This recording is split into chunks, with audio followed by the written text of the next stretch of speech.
Hi guys, welcome back to the channel. I'm Office Bloke Daz. I'm Office Bloke Mike. Okay, here we are, the two of us. Yes, we are. The 10 most dangerous female inmates. You don't get so many female inmates, do you? Get a few, but you know. I bet you do. Do you think so? Probably not. Nowhere near. It's probably the same amount as male. Yeah, I think male are a lot worse. Yeah. But I imagine some of the drug cartel headed up by women, weren't they?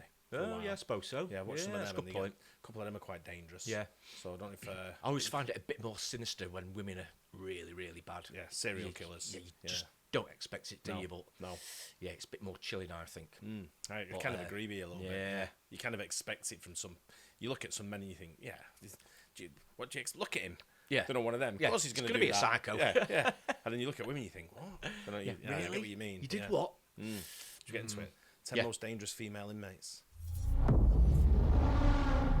For many, prison is a space for repentance and reflection on both good and bad deeds. However, for some, it is simply another environment where their cruelty persists even behind bars. While tales of male prisoners inflicting terror within prison walls are well known, history attests that women can be equally formidable within the prison system. In the following video, we aim to shed light on those female inmates who have earned a notorious reputation, standing out as some of the most perilous individuals behind bars. Number 10. Aileen Wuornos. Aileen Wuornos, better known as the Freeway Terror, engaged in street prostitution along Florida's highways. If the client was affluent, she would shoot them dead and rob them. After being apprehended, she was sentenced to death for the murders of 7 men. She spent over 10 years awaiting the death penalty. She's got crazy eyes. Their eyes are there. I mean, yeah, looking at that, then you would expect it. That was the movie, wasn't it? The one prior. It's clips from the movie. Oh, was it? I can't remember what movie it was. Right, okay. During this time, she exhibited aggressive behavior towards prison guards and those around her in the facility, earning her a reputation as a high risk. Consequently, she was isolated and locked alone in her cell until her execution on October 9, 2002, administered by lethal injection. Number 9. Susan Atkins. Just going back to that Aileen one before, I think, memory serves me right, I think I saw the movie, can't remember what it's called now, but wasn't she like, when she abused as like a kid and as like I'm not sure. All kinds of stuff. I think she went through it. I think she was a tortured life sort of thing. It wouldn't surprise you. I mean, a lot of people falling into prostitution, things like that. Yeah. They just do tend to come from like a bit of a broken background, don't they? Where all the parents aren't there, maybe, or getting abused and things like that. Yeah, so I'm pretty sure she had, from what I remember from it, if it is the same one I'm thinking of, I'm sure it's the one that she was like, she had a real bad upbringing. Yeah, a lot of the time there is a psychological reason why sort of that way. So Number 9 on our list is a name synonymous with one of the most infamous cults in history, Susan Atkins, the Manson family's dark mistress. While her past is stained with the brutality of the Tate LaBianca murders, her prison life was no less chaotic. Behind bars, Atkins maintained her allegiance to the twisted ideology of Charles Manson. She was the puppeteer of prison drama, manipulating inmates and creating an atmosphere of fear. She even orchestrated a stabbing, solidifying her reign as the Dark Queen within the prison walls. Number 8. Velma Barfield. Now let's talk about a woman who defied the stereotype of a sweet, innocent granny, Velma Barfield, the death row granny. Convicted of poisoning numerous family members, Barfield's deadly tendencies didn't end with her conviction. Barfield continued her macabre legacy by allegedly becoming the mastermind behind a series of sinister plots. From brewing up poisonous concoctions to causing chows in the mess hall, death row granny's actions were as deadly as they were cunning. Number 7. Yeah, if you put her on a lineup, you'd never pick her out to be a murderer, I must admit. The old granny one. She looked like Rose West, mate. So you probably would. Do you know what I mean? Yeah, if you look at it from that direction, then maybe, but yeah, surprising stuff. 7. Karla Homolka. Moving on to number 7, we enter the disturbing realm of Karla Homolka, one half of the infamous Ken and Barbie killers, responsible for the heinous crimes alongside her husband, Paul Bernardo. Her actions behind bars were equally shocking. Homolka, known for her manipulative charm, left a trail of broken relationships and shattered alliances within the prison. The whispers of her involvement in various altercations and power struggles paint a chilling picture of the woman who once played a deadly game of make-believe. Number 6, Myra Hindley. She killed one of my friend's aunts. Oh, really? Yeah. Oh, wow. Yeah, it's never. I don't know if they found the body. I can't remember what the story was behind it, but yeah, Leslie Ann Downey. Yeah. Oh, really? Wow. I mean, she's one of the most famous serial killers in the world, I'm guessing, isn't she? So I think just been bypassed, I think, by Lucy Letby. Yeah, true. Yeah. Myra Hindley became infamous as one half of the Moors murderers duo alongside Ian Brady. Their gruesome crimes in the 1960s shocked the world. Hindley actively participated in the abduction, sexual assault, and murder of 5 children. Hindley's seemingly ordinary facade concealed a sinister nature, and her role in the sadistic acts shattered societal perceptions. Convicted in 1966, she showed a chilling lack of remorse. Behind those cold, calculating eyes, Hindley was rumored to have orchestrated a violent confrontation with a prison guard. Number 5, Juana Barraza. A wrestling woman by day, a serial killer by night. Meet La Mataviejitas, the old lady killer. Operating from the late 1990s to 2006, Barraza targeted elderly women, gaining their trust before brutally murdering them. Her chilling moniker captured the nation's attention. Arrested in 2006, Barraza's trial unveiled a troubled past marked by abuse and neglect. The motive behind her crimes remained a subject of speculation. Despite her heinous acts, Barraza showed little remorse during proceedings. In 2008, she was convicted of multiple murders and sentenced to 759 years in prison. Whispers of Barraza's involvement in a deadly feud with a fellow inmate lingered through the prison corridors. The matron of death, it seemed, continued her ominous dance even within the confines of concrete and steel. Number 4. The one before is like, why don't we give sentences like that in the UK? What they do in the USA? Yeah. Or whatever that was, 759 years. Over here, they get like 25 years. I know. It's bizarre, isn't it? It really is. Yeah. But they're clearly never going to be released anyway. They can't beat people like that. I know Myra Hindley's passed away. She passed away, a few years ago? It was, wasn't it? Yeah. Yeah, not long ago. And I know Rose West, is she dead?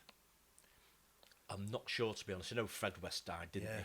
I think he's definitely died, but I'm not sure whether she did or not. Yeah, I thought I read somewhere she was getting married to another woman, sort of thing. Not that long ago, but then I'm not sure she died or not. These guys were just off the charts. No, it's so evil. It's absolutely incredible. It really is. Rosemary West. Rosemary West gained infamy as one half of the infamous duo, along with her husband Fred West, involved in a series of heinous crimes in the UK. Operating in the 1970s, the Wests were responsible for rape, torture, and murder, including their own family members. Rosemary actively participated in the crimes, contributing to the horrific acts that shocked the nation. Their residence at 25 Cromwell Street became a house of horrors. The discovery of multiple victims buried on the property led to their arrests in 1994. In 1995, Rosemary West was convicted of 10 murders, including that of her own daughter. She received a life sentence, and her willingness to partake in such atrocities demonstrated the depths of human depravity. She instilled an unparalleled sense of fear within the prison walls, owing to her ruthless demeanor. In many instances, the prison staff found it imperative to isolate her from the general inmate population due to her extreme cruelty. Number 3, Nannie Doss. Coming in at number 3 is Nannie Doss, aka the Giggling Granny. From the 1920s to the 1950s, She committed a series of poisonings that claimed the lives of multiple family members, including husbands, children, and her own mother. Doss's outwardly cheerful demeanor masked a cold and calculating killer. Her method of choice was arsenic, earning her the nickname the Giggling Granny, due to her seemingly lighthearted response to the deaths during police interrogations. Arrested in 1954, Doss confessed to her crimes, revealing a sinister pattern of marrying and then murdering for financial gain and insurance money. In 1955, she was sentenced to life in prison and died behind bars in 1965. In 10 years of her behind the bars, she harmed multiple guards, and in one case, she almost killed an inmate. Number 2, Judy Buenoano. Climbing up our list, we meet Judy Buenoano, the Black Widow. Known for poisoning her loved ones, Buenoano's presence within the prison was marked by a deadly aura. From the late 70s to the early 80s, Buenoano employed various methods, including poison and explosives, to eliminate husbands and family members for financial gain and life insurance payouts. Her ability to manipulate and exploit trust showcased a dangerous combination of intelligence and ruthlessness. Buenoano's actions earned her a reputation as one of the most infamous female killers. Frustrated by perceived betrayals, she orchestrated a dramatic escape attempt that resulted in injuries to both guards and inmates. In 1985, she was convicted of murder and received a death sentence, later becoming the first woman executed in Florida since 1848. Wow. Number 1, Tamara Samsonova. This Russian grandmother is undeniably frightening. Tamara Samsonova, also known as Granny Ripper. This lady shocked all Russians with the macabre crimes she committed. Initial suspicions arose when residents in her building went missing after being invited for coffee. Unfortunately, the coffee was poisoned and their bodies were later dismembered. Samsonova's gruesome acts claimed at least 11 victims. Upon her arrest, she confessed to all the crimes, including practicing cannibalism. Following her imprisonment, the atmosphere in the prison underwent a drastic change. A pervasive sense of fear and insecurity permeated the facility as inmates learned about her crimes. No one dared to share a cell with her. While there's no evidence indicating that she continued her cruel acts within the prison, but the prevailing fear solidifies her reputation as the most terrifying prisoner. These women are among the most frightening individuals that the prison system has encountered. Their cruelty and capacity to instill fear persist throughout their sentences behind bars. Share your thoughts about these women in the comments below.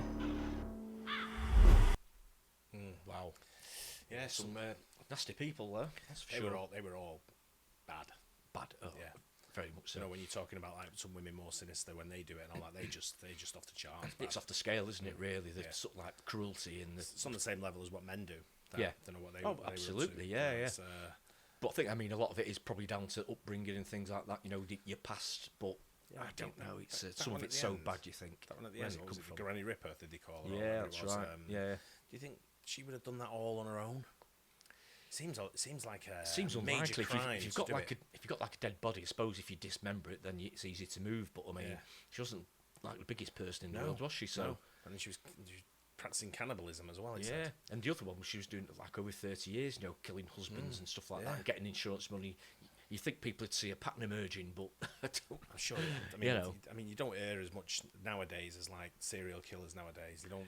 I don't think you do. No, not compared quite to what much. it used to be. So like in the 70s, 80s, 90s, even probably not so much in the 90s, but 70s and 80s was rife, wasn't it?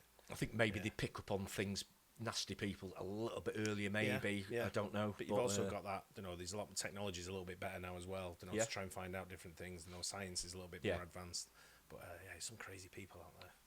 Yeah, very much so, yeah. But anyway, stay clear. Hope you guys enjoyed that. Don't forget to like and subscribe. We'll catch you on the next one. Cheers.